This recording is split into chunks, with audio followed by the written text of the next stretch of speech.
Se você gosta de histórias de guerra baseadas em fatos humanos e inacreditáveis, já curta o vídeo e se inscreva no canal. Isso nos ajuda a continuar trazendo relatos que o mundo quase esqueceu, menos como este. A noite caiu, como uma cortina de chumbo sobre a encosta gelada da Itália, quando o grupo de soldados brasileiros se viu isolado na temida Estrada 47, o rádio havia parado de funcionar horas antes. O tenente estava desaparecido desde a manhã.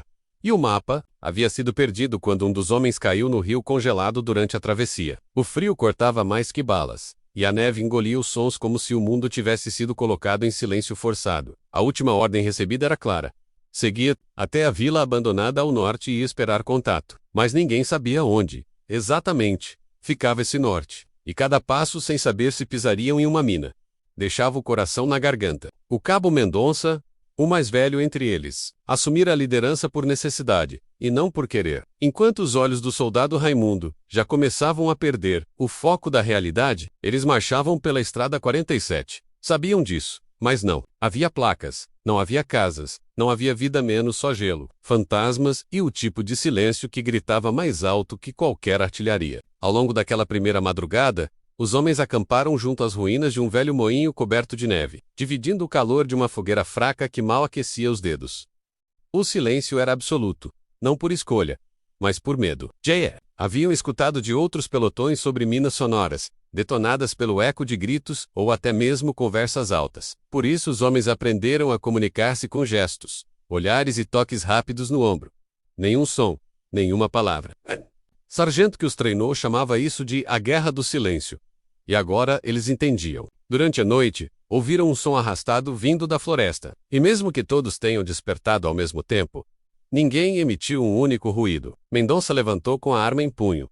E por alguns segundos, o medo dividia espaço com o gelo. No ar, era apenas um lobo faminto. Mas naquele lugar, até os lobos pareciam mais humanos do que eles próprios. No terceiro dia sem contato, os suprimentos começaram a acabar. E a fome passava a disputar espaço com o medo e o frio. Raimundo, já delirando de febre, sussurrou algumas palavras sem sentido, e Mendonça quase o sufocou com as próprias mãos por instinto, temendo que o som denunciasse sua posição. Foi a primeira vez que todos se encararam de verdade desde que ficaram sozinhos. Não havia mais máscaras, nem nacionalidade, nem patente. Só homens esgotados, tentando sobreviver. O soldado Lopes, que não falava desde que viram um companheiro pisar em uma mina dias antes, desenhou no chão com o dedo um caminho que levava até um desvio entre as montanhas. Ninguém sabia se era real ou um devaneio, mas seguir em frente por onde estavam era suicídio certo. Decidiram tentar a rota desconhecida. A trilha alternativa era mais íngreme, mais estreita e, pior, cheia de covas naturais, onde o vento uivava, como lamentos de soldados mortos. Ali, até os corvos pareciam observar em silêncio, como sentinelas do além. A cada passo, o chão escorregadio podia ser armadilhado, e o medo da morte instantânea transformava cada movimento em um ritual. Foi nessa rota que encontraram vestígios de outro pelotão, menos botas sem pés, cartuchos vazios e uma mochila abandonada com a palavra retorno rabiscada em sangue seco. Mendonça não disse nada. Apenas assentiu para que seguissem. Naquele ponto, todos sabiam que retornar já não era uma opção. Enquanto atravessavam um velho túnel ferroviário abandonado, perceberam pegadas frescas. Eram humanas, recentes, e pareciam indicar que alguém havia passado por ali com pressa. O silêncio se transformou em tensão viva, e Mendonça sinalizou, para formarem um círculo de proteção. Depois de longos minutos imóveis, ouviram um estalo ao fundo. Um projétil ricocheteou na parede de pedra e acendeu o instinto de sobrevivência. Mas ninguém gritou. Ninguém respondeu ao tiro. O silêncio era sua arma menos e sua prisão. Conseguiram sair do túnel vivos, mas cada um sabia que ali deixaram um pedaço de si. Chegaram, ao entardecer, às ruínas de uma igreja coberta de musgo e gelo, erguida no alto de um platô onde os sinos não tocavam mais. Um abrigo, um alívio, mas também um aviso. Estavam sendo guiados para algo que ainda não compreendiam. No altar, encontraram inscrições antigas em italiano, e o símbolo do exército alemão rabiscado com carvão fresco. Não havia corpos, mas o cheiro de pólvora e medo ainda estava impregnado no ar. Mendonça tocou no solo e sentiu o calor recente de um fogo extinto. Estavam perto de alguém menos, ou de algo, mas o mais perturbador foi encontrar, em um canto, um rádio militar, ligado, emitindo apenas estática. O rádio, embora ainda funcionando, estava danificado menos a antena quebrada, e os cabos parcialmente derretidos. Lopes tentou ajustá-lo, mas só conseguiu captar sons de fundo, interferência e por um breve segundo, uma voz feminina em português sussurrando a palavra: prossigam. Foi como uma ordem divina. Raimundo se ajoelhou, chorando em silêncio. Todos ouviram, mas nenhum falou. A mensagem era quase imperceptível, como se fosse um eco da própria estrada. Ninguém sabia se era real, alucinação ou algum tipo de armadilha. Mesmo assim, decidiram continuar. Já não importava mais saber o que havia no fim da estrada 47, importava apenas chegar, ou morrer tentando. Durante a noite a neve começou a cair com força, cobrindo pegados, rastros e até parte da igreja. Era como se a própria natureza quisesse apagar a existência deles dali. Mendonça passou a madrugada acordado, vigiando, e foi assim que ao longe viu uma luz, fraca, dançante como uma chama de lamparina. Não era a Elima. Nenhum alemão usava aquilo. Sinalizou com o espelho do fuzil para alertar os demais, e todos se prepararam para mover-se. Ainda sem falar, o silêncio, ali, era a única certeza de que veriam o próximo nascer do sol. Se você está acompanhando essa história até aqui, já deixe seu like e se inscreva no canal. Essa é a única maneira de continuar trazendo relatos como esse, enterrados pela história mais vivos na memória de quem sobreviveu à luz avistada. Por Mendonça parecia flutuar entre as árvores, como um farol solitário tentando guiá-los na escuridão da floresta italiana. Era tênue, intermitente, e desaparecia cada vez que a neve se intensificava, mas sempre voltava, como se os chamasse. Os homens seguiram em silêncio absoluto, desviando de galhos baixos e raízes traiçoeiras, pisando com extremo cuidado para não deixar rastros ou detonar alguma armadilha. A trilha os levou a uma clareira, onde encontraram uma pequena cabana de pedra, escondida sob uma camada grossa de gelo e musgo. A luz vinha de dentro. Mendonça fez o sinal de espera, e com o fuzil empunhado, aproximou-se pela lateral. Quando espiou pela fresta da madeira rachada, o que viu congelou seu sangue. Uma enfermeira do exército brasileiro, coberta de lama e sangue, mantinha 2 soldados feridos vivos com equipamentos improvisados. Um deles era o tenente que haviam dado como morto. Mendonça arrombou a porta devagar, e pela primeira vez em muitos dias, uma voz rompeu o silêncio, a da mulher, chamando-o pelo nome. Ela se chamava Silvia, e fazia parte de uma missão médica que havia sido emboscada semanas antes. Desde então, sobrevivia com o pouco que encontrou ali, mantendo os 2 feridos vivos, à base de morfina e esperança. Um dos soldados estava inconsciente, o outro delirava com febre. O tenente, embora muito fraco, reconheceu seus homens e conseguiu balbuciar: não saiam daqui até o dia 10. Emboscada. Era 8 de março, 2 dias. Eles teriam que resistir ali dentro, em silêncio, por mais 48 horas, porque sabiam que o inimigo os caçava de perto. Durante a noite, ouviram passos do lado de fora, botas marchando com cautela aristando nive. Era impossível dizer quantos eram, mas não mais que 4 ou 5. Um deles tossia. Mendonça gesticulou para que todos se mantivessem imóveis. O estalo de uma madeira quebrando sob o peso do invasor soou como um trovão naquele espaço pequeno e abafado. Silvia preparou uma seringa com morfina como se fosse uma arma.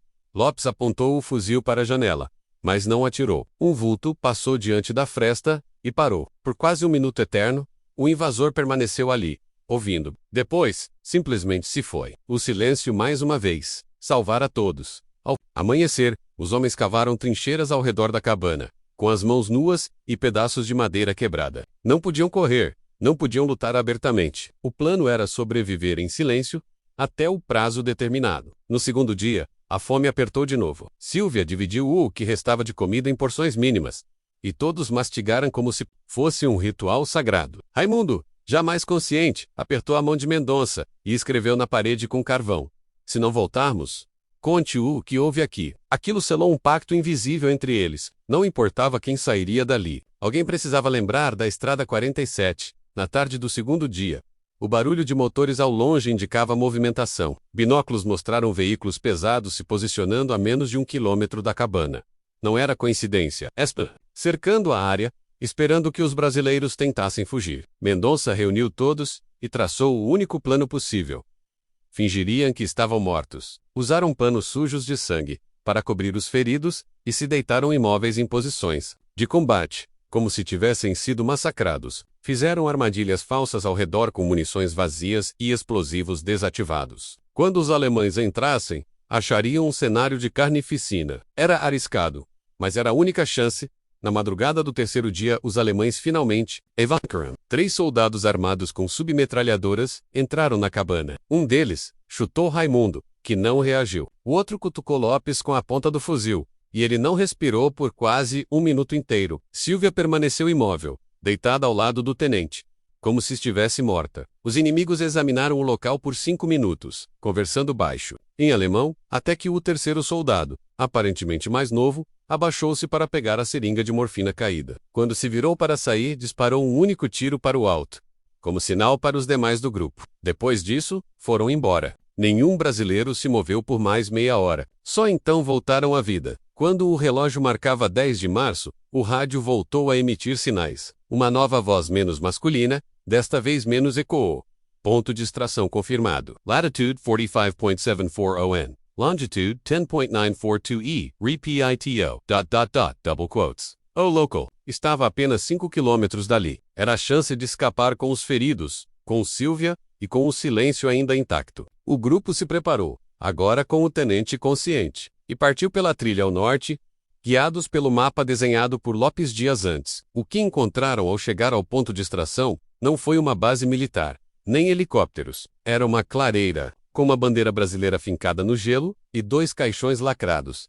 Dentro dos caixões, havia cartas escritas por soldados que haviam passado pela estrada 47 semanas antes. Relatavam emboscadas, deserções e mortes silenciosas. OS indicavam que, para o alto comando, aquela estrada era zona fantasma. Nenhum resgate seria feito ali. Silvia, ao ler isso, não chorou. Apenas apertou a arma contra o peito e disse: "Vamos sair daqui do nosso jeito." Mendonça então tomou a frente, rasgou as ordens do exército e, pela primeira vez em semanas, falou em voz alta: "Agora é a nossa guerra. Se você está aqui até agora, é porque sentiu o peso dessas histórias escondidas pela guerra. Então já deixa o like, se inscreve no canal e ajuda a espalhar essas memórias que jamais deveriam ter sido esquecidas." Eles deixaram a clareira, com os caixões para trás, agora sem mais esperar por ordens, sem confiar em nenhum comando vindo de cima. Caminhavam guiados apenas pelo instinto, pela vontade de sobreviver, e por um desejo crescente de contar o que viram na Estrada 47.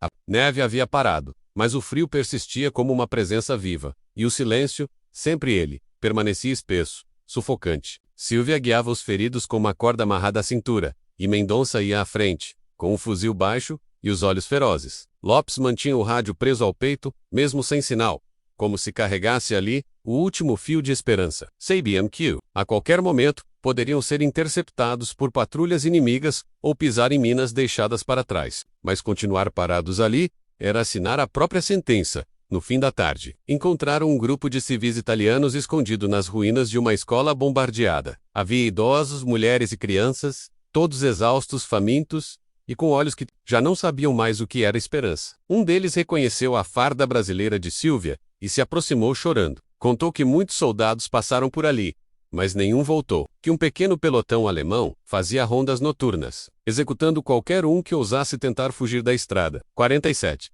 Mendonça pediu silêncio e formulou um plano arriscado. Fingiriam ser um comboio de feridos, sendo transportados sob bandeira branca. Usariam roupas civis, colocariam o tenente em uma carroça improvisada e seguiriam por uma rota secundária até o vilarejo de Rovereto. Se fossem descobertos, estariam todos condenados. Ao amanhecer, partiram em fila, misturados aos civis. Lopes caminhava ao lado de uma senhora idosa, que sussurrava orações em italiano. Silvia carregava uma criança no colo, fingindo ser sua mãe. Mendonça disfarçava a farda sob um sobretudo rasgado. Os primeiros 2 quilômetros foram calmos, mas logo uma viatura alemã apareceu na estrada, bloqueando a passagem. Trusk. Soldados armados desceram e começaram a revistar os civis. Um deles se aproximou de Silvia, pegou a criança do seu colo e perguntou, em tom ameaçador, onde ela havia conseguido leite. Silvia, sem hesitar, respondeu num alemão impecável, aprendido antes da guerra: "Ela é minha filha. Roubei dos porcos de vocês." O soldado deu um passo para trás, desconfiado, mas não atirou. Apenas riu, devolveu a criança e deixou que o grupo seguisse. Horas depois, já fora da zona de patrulha, todos desabaram num celeiro abandonado. Ali, o silêncio finalmente foi quebrado com risos nervosos, lágrimas engasgadas e orações sussurradas. Parecia que tinham vencido. Mas Lopes notou algo estranho. O rádio, que carregava desligado havia dias, acendeu sozinho. Um som metálico intermitente, como código Morse, enchia o pequeno espaço. Decodificando os sinais, entenderam a mensagem. Retirada geral. Fim da operação. Tropas aliadas avançando. Evacuação era a confirmação de que a guerra ali estava mudando, mas também era um alerta. Novos bombardeios estavam a caminho. O grupo precisava se mover rápido, ou seriam esmagados pela própria artilharia aliada. Mendonça guiou o grupo por uma trilha paralela até uma antiga fábrica de papel. Ali encontraram abrigo e uma velha bicicleta com sidecar, usada para transporte. Silvia e os feridos foram colocados ali, enquanto os demais empurravam o veículo morro acima. Quando chegaram ao topo, viram a cena mais aterradora de toda a campanha. A Estrada 47, agora visível ao longe, estava completamente tomada por corpos congelados, soldados brasileiros, italianos e alemães, todos mortos, largados como lixo. Ninguém recolhera os corpos. Ninguém registrara os nomes. O silêncio que ali pairava não era mais tático. Era um silêncio de esquecimento. O grupo finalmente chegou a Rovereto 3 dias depois. Foram recebidos por soldados americanos que, ao verem os uniformes brasileiros e o estado dos feridos, imediatamente acionaram médicos. Mas ao serem levados ao centro de triagem, descobriram que seus nomes constavam como mortos em combate. Para o exército, Mendonça, Lopes, Silvia e o tenente haviam perecido na Estrada 47. Seus registros foram marcados como baixa irreversível. A enfermeira foi chamada de impostora. Os soldados, interrogados como possíveis desertores, foram colocados em quarentena, não por doenças, mas por dúvidas. Só meses depois, quando a guerra terminou, os relatos da enfermeira Silvia e do tenente foram finalmente levados a sério. Os documentos que Lopes escondia nas botas, junto às anotações do rádio, ajudaram a comprovar o que aconteceu na Estrada 47. Mas mesmo assim, nenhum deles recebeu medalhas. Nenhum foi condecorado. Mendonça voltou ao Brasil em silêncio. Silvia, desacreditada, desapareceu. Lopes nunca mais falou do rádio. E o tenente morreu semanas depois, antes de poder testemunhar. O silêncio da Estrada 47 permaneceu. Hoje, e se você chegou até aqui, entenda. Essa é apenas uma das centenas de histórias escondidas nas linhas esquecidas da guerra. Histórias que o mundo tentou apagar menos, mas que sobrevivem em cada passo daqueles que se recusaram a gritar.